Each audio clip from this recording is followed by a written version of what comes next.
Today we're going to be looking at these little beauties, mackerel. We're going to be heading out and catching some, and we're also going to be showing you what we use to catch them. So sit back, relax and enjoy. I'm going to go and cook this now.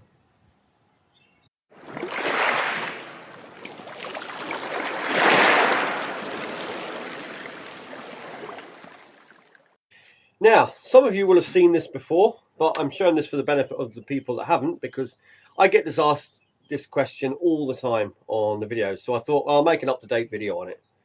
So what do we use? Well, basically what we use is the sleeving off of wire cable or aerial cable, that kind of thing. So you can pretty much get yourself some wire like this, and basically you cut a couple of inches like so, whichever length you want, you decide, and put a slight slope at the bottom. Like this is a large one, make just so it shows you easier.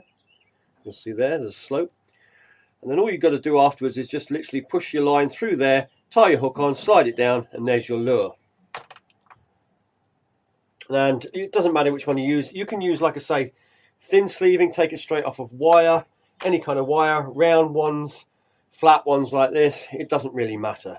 Obviously, if you go for bigger, you're looking for big pollock, coalfish, bass, that kind of thing. Smaller size for the mackerel, that sort of thing. Now, I'll just throw that there. You can also buy it like this.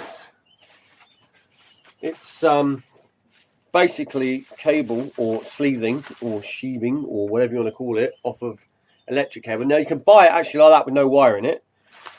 You can get these from Screwfix. They're about 100 meters for less than a tenner. There's a red one, a black one, a white one we couldn't actually get at the time, so we didn't have the white one, but I've got white one like this from Cables anyway, because I use the white one a lot.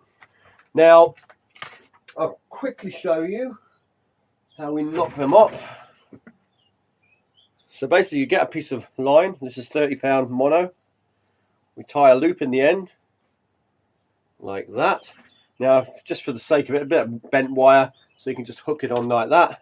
And you come down, and literally all you've got to do is go around once, twice, and make loops. Now, for the mackerel, the loops can be quite small, about so big.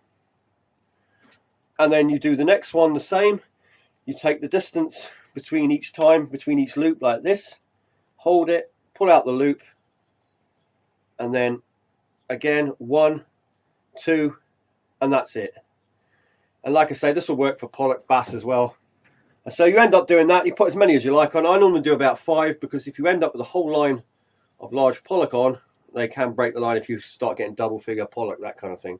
But for mackerel, you can probably go 5, 6, even 7, depending on what rods you're using, how long your rod is, and all the rest of it. So then what you do is you just flatten the end down like that.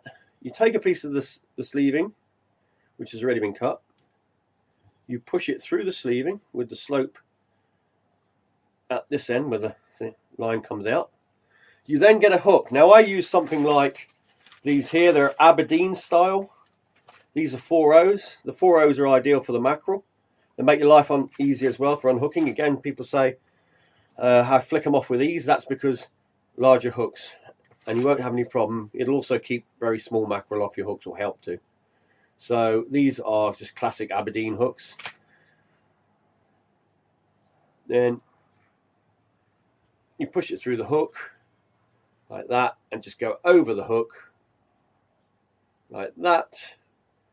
Pull your hook. Just make sure your knot tightens up on the mono, not on the actual hook, so it's locked off, and then you just slide it down over like that, and that's it.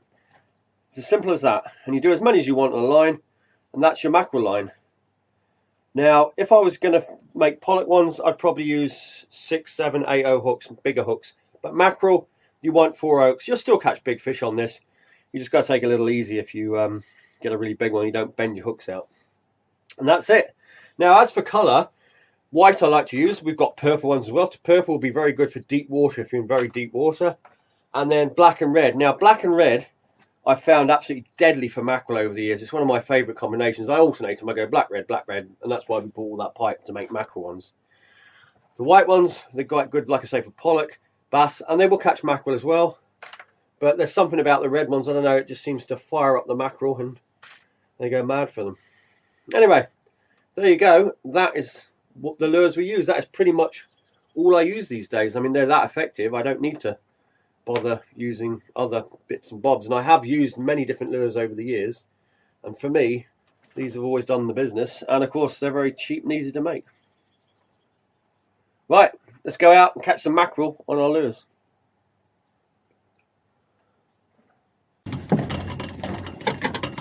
Right, we're back on the water. We're going to be doing a mackerel run today. Being it's high tide, it's nice and calm. And, well, we're going out before high tide. High tide's better around here for mackerel usually.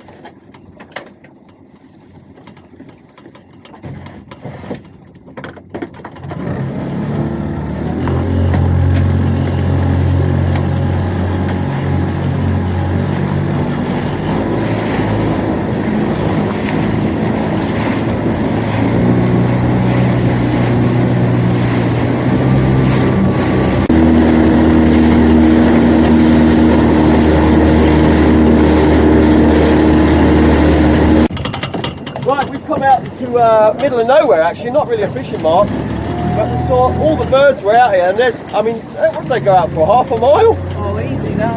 I'll spin the camera around, see if you can see them. You probably won't be able to see them all because they're so far, the camera will make everything look so far away, but they're out there, they just go on and on and on. Anyway, we're going to try here because it might be a mackerel shoal down there, but they're all sitting on it.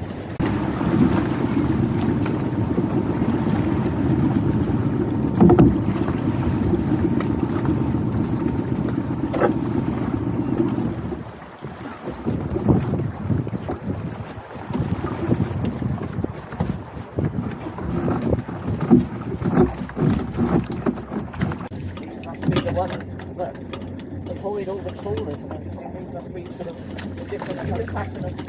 Oh, these are a little bit smaller. It's still sizable.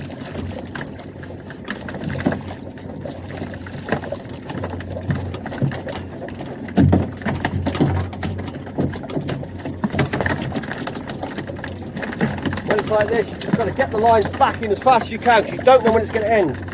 So it could be like this and all of a sudden it stops and you won't see a mackerel for the next 2 hours.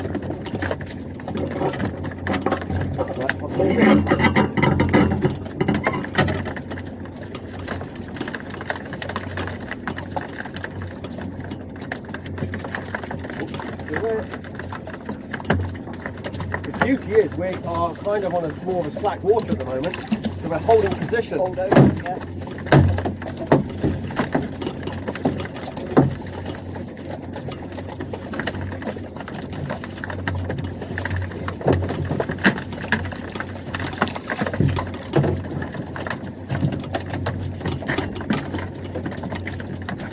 Sort all the ones on the floor and the ones in the bucket. We'll sort it all out once we move again.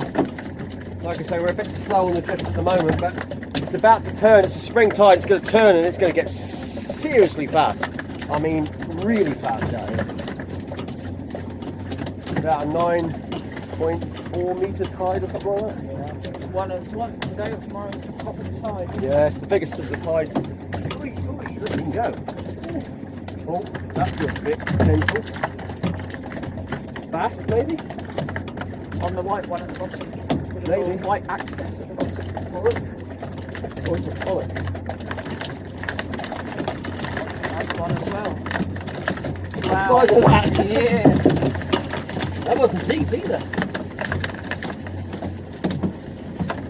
Look at that for a cracking pollock. Nice condition Can you too. get me that other camera in a second?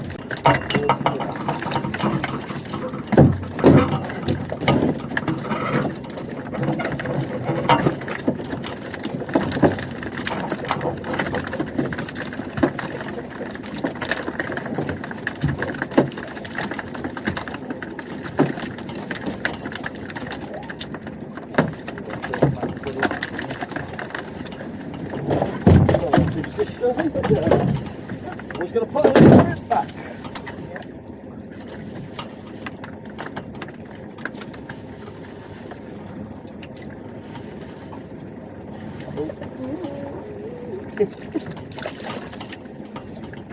That's a beaut.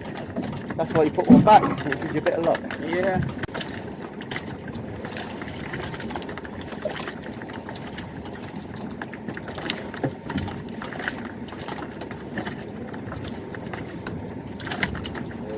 all the way up, eh? Yeah, there you go.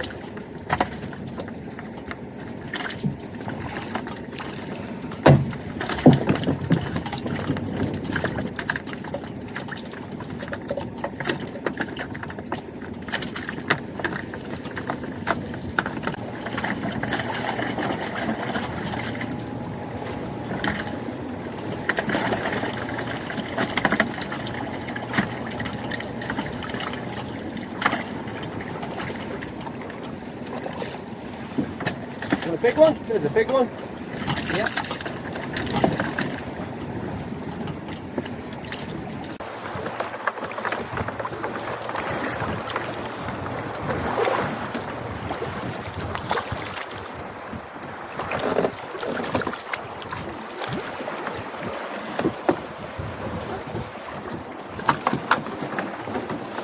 See here, this is just purely the tide. That's how strong the current is at the moment.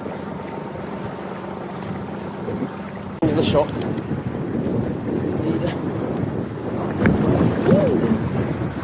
Gonna get bumpy. Full house.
Huh? You know something, don't you? There we have it. A solid box of mackerel. Really good size as well. Some stonkers in there. And every one of these will be going for food.